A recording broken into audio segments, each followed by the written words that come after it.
Here we are in Ballinode village for the Monaghan Stages Rally. Stage 3 of the rally passes through this village, and who better to talk about this stage than local resident, rally hero Niall Maguire. Niall, it's passing by your house. Absolutely, yes. It's a stage with 32 kilometres, passing by my own home door here. It's a lot of pressure on Enda and myself here to do it, but it's the first time that it's ever run into the village before, and fair play to Desi, the COC, for putting it through the village, you know. Living on the stage, would you call it an advantage or disadvantage?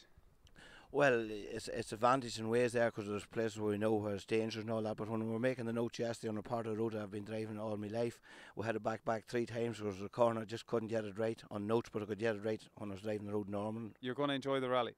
Oh, absolutely, yeah. If it stays dry tomorrow there now, it'll be a very tough battle in the top 6-7 cars now from number 1 till number 10 cars. It'll be just hell for leather. One man that won't be given way is Michael Carbon, leader of Class 10 in the Border Championship and another resident on the Ballinode stage. Michael, how are you fixed for tomorrow? Yeah, I'm feeling happy about tomorrow. A good enough recce done and happy with the stages, very fast, so hopefully we'll be able to keep up with the rest of the boys. A big Class 10 entry tomorrow. Yeah, definitely one of the best Class 10 entries this year so far. A lot of hard going men tomorrow, like to be all pushing hard for their home win. A lot of local men out too, like, so it'll be tough going. Co-driver in car number 1, Enda Sherry, local man on the stages and 4 times former winner of the rally. Talk us through the stages, Enda. Yeah, stage 1, it's a 19.3 kilometre stage. Just starts out the road here, it's pretty local for us. Starts off wide road, sharp corners at the start to get going, and then goes narrow after that. Be fine if it's dry. If it's wet now, it'd be difficult. Opens up onto a fast section again, and pretty much good grip and nice flowing stage towards the finish. So it's a nice stage, yeah.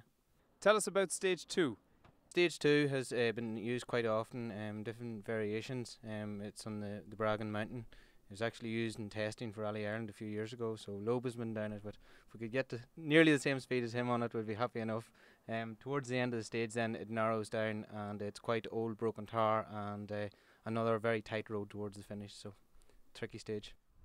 And finally, stage number 3 that passes by here. Yeah, stage number 3, as you say, it comes into the village, but before that there's maybe 18 kilometres to be done before we get to Ballinode, and starts out the back of Scottstown, and by and large it's a very fast stage. Lovely big jumps and fast crests on it. To get the lanes on it would be very important now, but surely it's great. It's gone down by Niall's house, as was said, comes into the village, chicane at the top of the street, and you know, you think you're nearly there when you get to the village, but there's maybe 5 miles to go after that or more. You know, it's a good stage, it's brilliant. Niall's son Shane is also in the rally. Does this cause him extra pressure?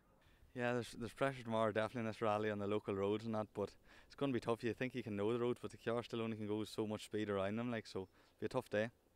Kevin Barrett, you're adopting team manager status tomorrow. How do you think the guys will get on? I think it should be a great day. Look, we're sitting here in Ballinode, and you know, in fairness, the stages are around here, so I really hope the boys have a good run.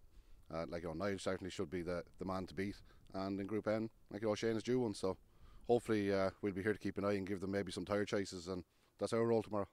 Dara, Class 3 winner in Mayo. I'm sure you're hoping for more of the same tomorrow.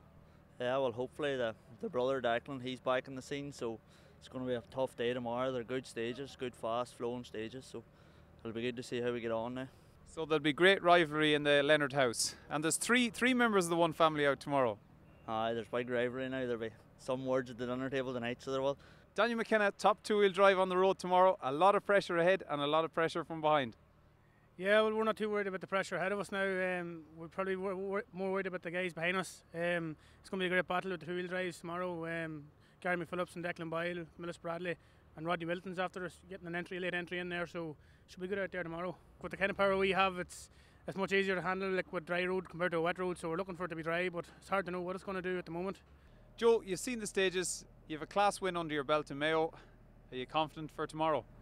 Yeah, stages seem really good, fairly clean as well, but maybe a bit too fast for the C2, but sure, what can you do? So that's it for part 1 of tonight's show. Be sure to log back on to ultimaterallynews.com for part 2 shortly.